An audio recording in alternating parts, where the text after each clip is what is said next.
নমস্কার। আমার আজকের ভিডিও হবে 2024-এ আপনি কিভাবে বেস্ট মিউচুয়াল ফান্ড সিলেক্ট করবেন। কারণ আপনারা জানেন মিউচুয়াল ফান্ডে প্রায় 2000-এর ওপর স্কিম আছে। সেই 2000 স্কিমের মধ্যে ম্যাক্সিমাম 5 থেকে 10টা, এর বেশি যাওয়া উচিত না। তাহলে আপনি ট্র্যাক রাখতে পারবেন না। সেই 10টা ফান্ড আপনি কিভাবে চয়েস করবেন সেটা হচ্ছে আজকে দেখতে থাকুন আমার এই ভিডিওটা দেখতে থাকুন। তাহলে আপনারা পুরো ভিডিও দেখলে বুঝতে পারবেন, আপনারা নিজেরাই জানতে পারবেন কোন ফান্ডগুলো চুজ করা উচিত। কারণ আমার কাছে প্রচুর ভিডিও মানুষের ফোন এসছে, তারা জানতে চাইছে। আমি হয়তো সবটাই তাদেরকে এই ভিডিওর মাধ্যমে বলতে পারবো না, বাট কিছু মিনিমাম পয়েন্ট বলে দিতে পারবো, যেটা দেখে আপনারাও ডিসিশন নিতে পারবেন কোনটা করা উচিত কোনটা করা উচিত নয়। এটা হলে ভালো হবে না খারাপ হবে আপনারাই বলুন। কারণ সবার মতামত নিয়ে আমি এই ভিডিওটা আজকে পোস্ট করছি। দেখুন,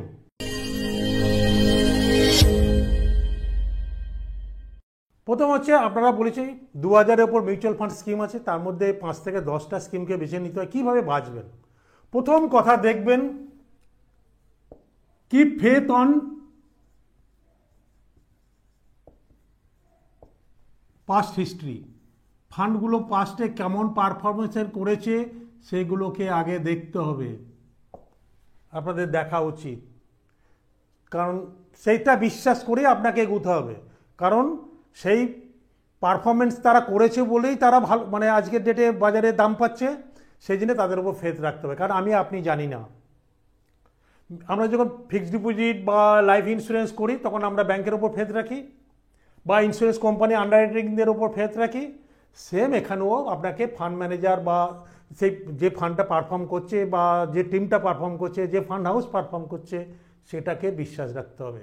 2 নম্বর, ফান্ড ম্যানেজার অ্যান্ড টিম কে, সেটা ভীষণ ভীষণ important. Fund manager and team, তাদের এক্সপিরিয়েন্স, তাদের পাস্ট পারফরমেন্স, তারা কেমন কাজ করেছে, এটা কিন্তু ভীষণ ভীষণ ইম্পর্টেন্ট। এটা মাথায় রাখবেন। কারণ যে খুশি ফান্ড ম্যানেজার হয়ে যেতে পারে না, বা তার এক্সপিরিয়েন্স কীরকম, সে ভবিষ্যৎ অতীতে কেমন কাজ করেছে সেগুলোকেও দেখতে হয়, এবং বর্তমানে তারা কোন কোন ফান্ড রান করছে সেটাও দেখতে হয়, এবং তাদের পারফরমেন্স দেখতে হয়। 3 নম্বর, ফান্ড হাউসগুলো যেসব আছে, ফান্ড হাউস, তাদের এম কি?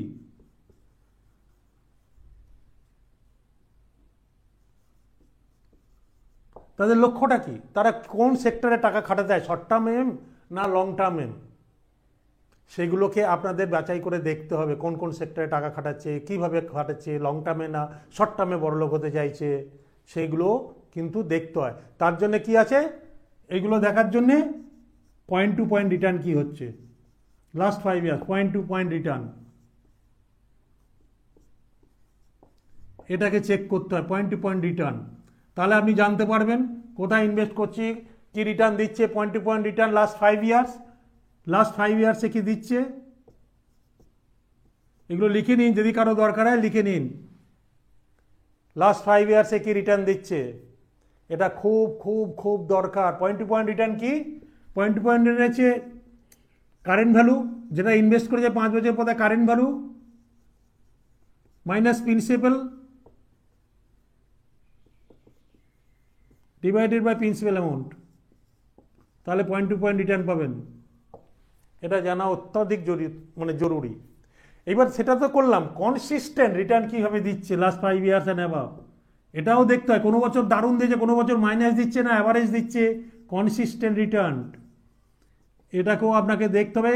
সব ইয়েতে আপনারা আজকালকার যুগে এগুলো সব দেখতে পাবেন। যদি আপনার কাছে দক্ষ ফাইন্যান্সিয়াল অ্যাডভাইজার থাকে, সে আপনাকে এগুলো গাইড করে দেবে। 6 নম্বর, track record of fund manager, আগে মাখিয়েছে না দারুণ কাজ করছে, এটা very very important. Track record of fund manager,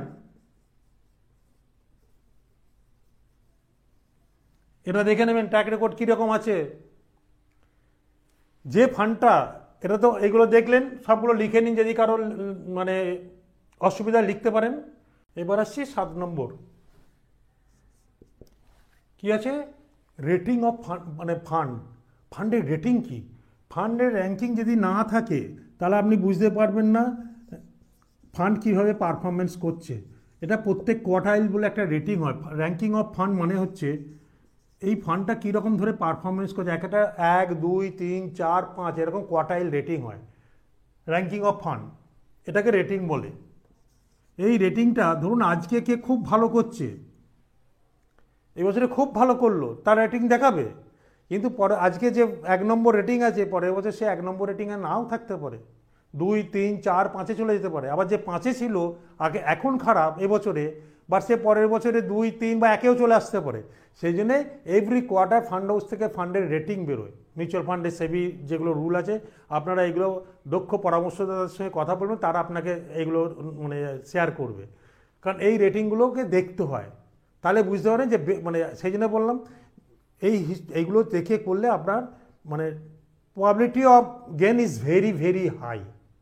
ঠিক আছে, এইবার দেখতে হয় 8 নম্বর এএমসি ট্র্যাক রেকর্ড কি। একটা এএমসি ধরুন একটা যে কোনো ফান্ড হাউস, আমি কারোর নাম বলছি না, এমএফসি ট্র্যাক রেকর্ড, আপনারা তো অনেক ফান্ড হাউসের নাম শুনেছেন, তা এই ফান্ড হাউসের নাম কি, মানে ট্র্যাক রেকর্ড কি। ট্র্যাক রেকর্ড একটা ফান্ড হাউসে 6-7টা ফান্ড চলে, স্কিম চলে, তাদের মধ্যে কটা ভালো কটা খারাপ। কারণ এটা একটা খারাপ হতে পারে, দুটো খারাপ হতে পারে, মানে 10টার মধ্যে 8টা যেন ভালো হয়, বা 4/5 হয়, তাহলে সেগুলো বুঝতে হয় ভালো ফান্ড ম্যানেজার মানে ভালো ফান্ড হাউস, তাদের লক্ষ্যটা ঠিক আছে, সেটা দেখে আপনি বুঝতে পারবেন।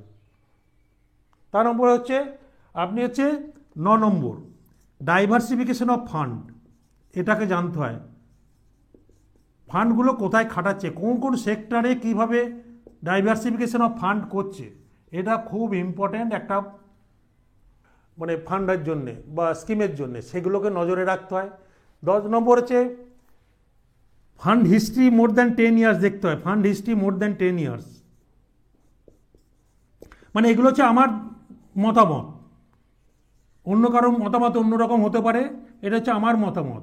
মোর দ্যান 10 ইয়ার্স কিরকম পারফরমেন্স করছে, ওই জন্য আমি সবসময় বলি না 10 ইয়ার্স অ্যান্ড অ্যাবাভ মিউচুয়াল ফান্ডে ইনভেস্ট করুন, নাহলে করবেন না। সে এটা দেখতে হয় হিস্ট্রি মোর দ্যান 10 ইয়ার্স ফান্ডের হিস্ট্রি। তারপর দেখতে হয় কোন ফান্ডের এক্সপেন্সেস রেশিও লো এক্সপেন্সেস রেশিও, এটাকে নজর দেওয়া ভালো। ঠিক আছে, 12 নম্বর খুব ইম্পর্টেন্ট, কি বলুন তো 12 নম্বর পোর্টফোলিও টার্নওভার কত, সেই ইয়েটা রেশিও, পোর্টফোলিও টার্নওভার রেশিও। এই পোর্টফোলিও টার্নওভারটা আপনাদের অনেকে জানেন না, এটা জানা দরকার। পোর্টফোলিও টার্নওভার রেশিও, ধরুন একটা ফান্ডের হঠাৎ করে দেখলেন প্রচুর ফান্ড চলে এসছে, কী করে হলো? কারণ কোনো ফান্ড হাউস না বন্ধ হয় না, কোনো স্কিম, ওরা স্কিমটাকে বন্ধ করে দিয়ে যদি পারফরমেন্স না করে সেই স্কিমের টাকাটা অন্য একটা পারফরমেন্স স্কিমে ঢুকিয়ে দেয়। কি বললাম বুঝতে পেরেছেন? ধরুন কোনো স্কিম পারফর্ম করছে না, সেই টাকাটাকে নিয়ে তখন এই অন্য একটা ভালো পোর্টফোলিওতে বা মার্জ করে দেয়। সেটা কতবার করছে, কি অঙ্ক, সেটাকে দেখতে পোর্টফোলিও টার্নওভার। হঠাৎ করে বেড়ে গেল পোর্টফোলিও, কি কারণ? তখন ফান্ড ম্যানেজারের ঔকতটা বোঝা যায়। এগুলোকে নজরে রাখতে হয়। অ্যাবভ অল আরেকটা জিনিস হচ্ছে fund manager performance. Fund manager and টিমের উপরই তো ফান্ডটা পারফরমেন্স করে, সেটা খুব দরকার। এই জন্য প্রথমেই বলছিলাম keep faith on past history and fund manager and team. Fund manager আর টিমের পারফরমেন্স এটা বহুত ইম্পর্টেন্ট। এটা আপনি কী করে পারবেন না? এই জন্য আমি বলি দক্ষ পরামর্শদাতার পরামর্শ নিন। ফান্ড ম্যানেজার পারফরমেন্স তারা এগুলো নিয়ে কাজ করে, কারণ আপনি ডিরেক্ট করলে এগুলো সম্বন্ধে আপনি জানতে পারবেন কি না পারবেন না আমার খুব ডাউট আছে। কারণ যার যেটা সাবজেক্ট, যে দক্ষ সে সেইগুলো নিয়েই কাজ করে। কারণ অ্যাডভাইজাররা বিভিন্ন ফান্ড হাউসের সঙ্গে ডিরেক্ট যোগাযোগে কাজ করে এবং ফান্ড ম্যানেজারদের সঙ্গেও যোগাযোগ রেখে কাজ করে, ট্রেনিং হয়, ডেভেলপমেন্ট হয়, শেয়ারিং আইডিয়াজ হয়, যেটা ইন্ডিভিজুয়ালি কোনোদিন সম্ভব নয়। সেই জন্য দক্ষ পরামর্শদাতার পরামর্শ নেওয়া ওই জন্য প্রয়োজন।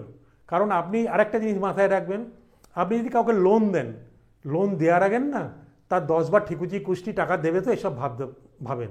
ঠিক ফান্ড মিউচুয়াল ফান্ড সিলেক্ট করার সময় এই জিনিসগুলো ভেবে দেখবেন। এই যে পয়েন্টগুলো বললাম এইটা আমি তৈরি করেছি, কারণ আপনারা বারবার আমাকে বলেন একটা কিভাবে ইনভেস্ট করবো, কিভাবে বুঝবো ভালো ফান্ড হাউস, সেটা আপনাদের জন্য এই ভিডিওটা আমি তৈরি করলাম। যদি আপনাদের ভালো লাগে তাহলে একটা লাইক বাটন দেবেন, যদি কোনো কমেন্টস থাকে কমেন্টস করবেন, আর যদি সাবস্ক্রাইব করা না থাকে তাহলে একটা ছোট্ট সাবস্ক্রাইব দেবেন, যাতে পরের ভিডিওগুলো আমি করতে পারি। নমস্কার।